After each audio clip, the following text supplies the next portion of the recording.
ఒరే మానవులారా, నేను పాముని. నేను పగబడితే మీరు అమెరికా వెళ్ళినా, అంబానీ ఇంట్లో దాక్కున్నా మీ వాసన పసిగట్టి సముద్రాలు దాటి మరీ వచ్చి కాటేస్తానా? అసలు నిజం చెప్తాను చూడండి. అసలు మీ మొహాలు స్కాన్ చేసి గుర్తుపెట్టుకోవడానికి నా కళ్ళల్లో ఏమైనా సీసీ కెమెరాలు ఉన్నాయా? నిజం చెప్పాలంటే మీ ఆధార్ కార్డు ఫోటోలాగే మీ ఫేసులు కూడా నాకేం క్లారిటీగా కనపడవు. నా బుర్ర సైజు బఠానీ గింజంతా. నాకు అసలు నిన్న ఏ కప్పను మింగానో నాకే గుర్తుండదు. మీరేమన్నా మాకు 10 లక్షలు అప్పున్నారా ఏంటి? మీ ముఖం గుర్తుపెట్టుకుని మరి వచ్చి పక్క తీర్చుకోవడానికి. మీకేదైనా ఆపదొస్తే బర్రె గొంతేసుకుని ఊరంతా వినపడేలా అరుస్తారు, లేదా పోలీసులకి ఫోన్ చేస్తారు. కానీ మాకు అలా గొంతు చించుకుని అరిచే ఫెసిలిటీలు, స్మార్ట్ ఫోన్లు లేవు కదా. మాకు ఆపదొస్తే ఒక వాసన వదులుతాం.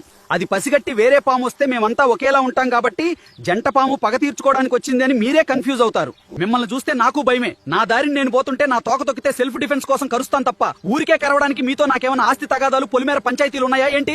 ఎలుకలు, పందికొక్కుల బారి నుండి పొలాల్ని రక్షించి కష్టపడే రైతన్నల ధాన్యానికి కాపలా కాస్తున్నాం. అలా రైతుల కష్టాన్ని కాపాడుతూ దేశ అభివృద్ధికి కూడా మేము కంట్రిబ్యూట్ చేస్తున్నాం. విషమున్న మేమే సొసైటీకి ఇంత హెల్ప్ చేస్తుంటే బుర్రున్న మీలో కొందరు ఎవడు కొంప ముంచుదామా అని స్కెచ్లేస్తున్నారు. నిజమైన పాములు మేం కాదు, ఈ కొంపలు ముంచే బ్యాచే నిజమైన పాములు. సరే, నా బుసలు కొట్టం అయిపోయింది. నచ్చితే లైక్ వేయండి. ఒకసారి మన ఏఐ టాక్స్ ఛానల్లోకి తొంగి చూడండి. కంటెంట్ లో దమ్ముందనిపిస్తేనే మన ఫ్యామిలీలో జాయిన్ అవ్వండి.